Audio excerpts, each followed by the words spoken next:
teman-temanku, kembali lagi dengan aku, Talita. Di video kedua ini, kita masuk ke materi berikutnya ya, yaitu kelipatan persekutuan dan KPK. Nah, pada bagian ini, kita akan belajar apa itu kelipatan persekutuan, dan bagaimana cara mencari KPK dengan mudah. Yang pertama, apa itu kelipatan? Kelipatan adalah hasil perkalian suatu bilangan dengan 1, 2, 3, 4, dan seterusnya.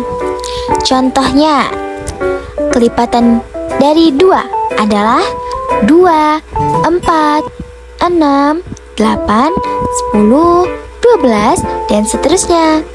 Contoh kedua, kelipatan dari 3 adalah 3, 6, 9, 12, 15, 18, dan seterusnya.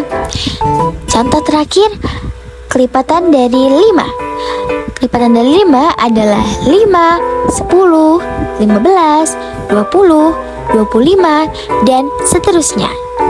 Jadi, cara mudah memahaminya adalah dengan membayangkan kita sedang meloncat sesuai angka itu. Seperti contohnya kelipatan 2. Jadi, kita meloncat 2 kali, baru kita berada di titik kelipatan 2. Dan begitu seterusnya. Jadi, kelipatan bisa disebut sebagai hasil lompatan perkalian. Teman-temanku, selanjutnya kita akan mengetahui apa itu kelipatan persekutuan. Jadi, kelipatan persekutuan adalah kelipatan yang sama dari 2 bilangan atau lebih. Contohnya, dari kelipatan 3. Kelipatan 3 ada 3, 6, 9, 12, 15, 18, 21, 24, dan seterusnya. Nah, kita ambil satu bilangan lagi, yaitu kita akan mencari kelipatan dari 4. Kelipatan dari 4 adalah 4, 8, 12, 16, 20, 24, dan seterusnya. Nah, kalau kita perhatikan, ada angka yang sama-sama muncul, yaitu berapa ya? Ya, angka 12 dan 24. Jadi, angka yang sama itu disebut kelipatan persekutuan. Jadi, kelipatan persekutuan adalah angka yang menjadi kelipatan bersama dari 2 bilangan. Bagaimana teman-temanku? Sekarang kita akan masuk ke KPK. Apa itu KPK? KPK adalah singkatan dari kelipatan persekutuan terkecil. Artinya, dari semua kelipatan persekutuan yang ada, kita pilih yang nilainya paling kecil. Nah, kita ambil contoh dari kelipatan persekutuan yang telah kita cari di slide sebelumnya. Ada kelipatan persekutuan dari 3 dan 4. Nah, kelipatan persekutuan dari 3 dan 4 adalah 12, 24, dan 36, dan seterusnya. Maka, KPK dari 3 dan 4 adalah 12, karena 12 adalah yang paling kecil. Jadi, kita ambil kesimpulan, KPK adalah cari kelipatan yang sama, lalu ambil yang paling kecil. Kita lanjut yuk teman-temanku. Selanjutnya, kita akan mencari KPK dengan mendaftar. Nah, cara pertama mencari KPK adalah dengan mendaftar kelipatan. Contohnya, kita ingin mencari KPK dari 4 dan 6. Nah, kelipatan 4 adalah 4, 8, 12, 16, 20, 24, dan seterusnya. Lalu, kelipatan 6 adalah 6, 12, 18, 24, dan seterusnya. Nah, kita lihat nih teman-teman, kelipatan yang sama adalah 12 dan 24. Karena kita mencari yang paling kecil, maka KPK-nya adalah 12. Bagaimana nih teman-temanku? Ingat ya langkah-langkahnya. Pertama, tulis kelipatan masing-masing bilangan. Kedua, cari angka yang sama. Ketiga, ambil yang paling kecil. Sekarang kita masuk ke cara mencari KPK dengan faktorisasi prima. Nah, cara kedua ini adalah dengan faktorisasi prima. Contohnya, kita harus tentukan KPK dari 8 dan 12. Jadi, bilangan 8 bisa ditulis menjadi 2 dikali 2 dikali 2. Atau bisa kita tulis seperti 2 pangkat 3. Nah, selanjutnya coba dengan bilangan 12. Nah, bilangan 12 bisa ditulis menjadi 2 dikali 2 dikali 3.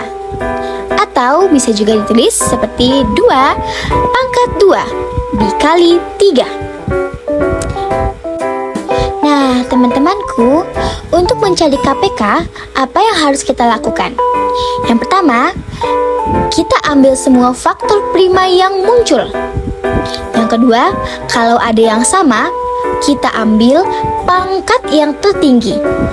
Jadi, di contoh yang tadi, ada bilangan 8 dan 12. Kita mencari KPK dari bilangan 8 dan 12. Dan setelah kita tahu faktor dari bilangan 8 itu ada 2 pangkat 3. Dan faktor dari bilangan 12 ada 2 pangkat 2 dikali 3. Maka KPK dari 8 dan 12 adalah 2 pangkat 3 dikali 3. Jadi berapa ya hasilnya teman-temanku?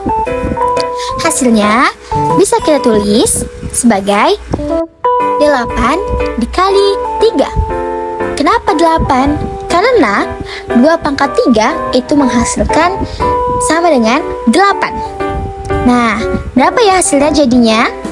8 kali 3 yaitu 24. Jadi, KPK dari 8 dan 12 adalah 24. Teman-temanku, selanjutnya aku ingin memberikan contoh KPK dalam kehidupan sehari-hari.